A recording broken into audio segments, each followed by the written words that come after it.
Godātie kolēģi, es gribu runāt par vienu jautājumu. Mēs esam maza valsts, un lai mēs strateģiski varētu attīstīties, mums jādomā arī par tālāku.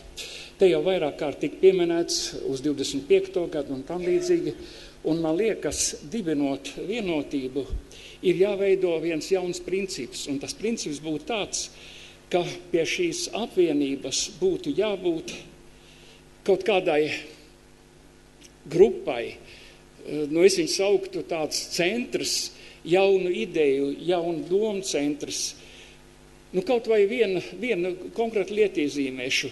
Latvijā, alternatīvās enerģijas, tas ir tādas kā sestdienas anekdošu vai humoresku lapusei, bet, piemēram, pagājušajā gadu pēc jaunā prezidenta Amerikā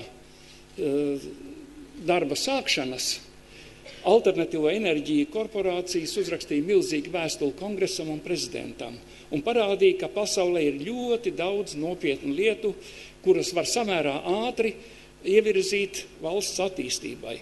Un Latvijas ideja ir tāda, ja mēs laicīgi pieslēgsimies jaunām idejām, tad mums ir iespēja bez milzīgiem ieguldījumiem, kas vēlāk prasa miljardus, mēs varam tikt līdz pasaules jaunākai domai.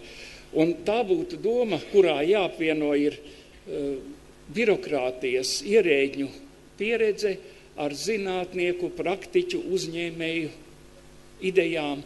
Un tādā veidā izdiskutējot, varam virzīt tālāk uz parlamentu, uz valdību attīstībai. Tas būtu mans vēlējums nākotnē. Paldies! Paldies Buļķa kungam!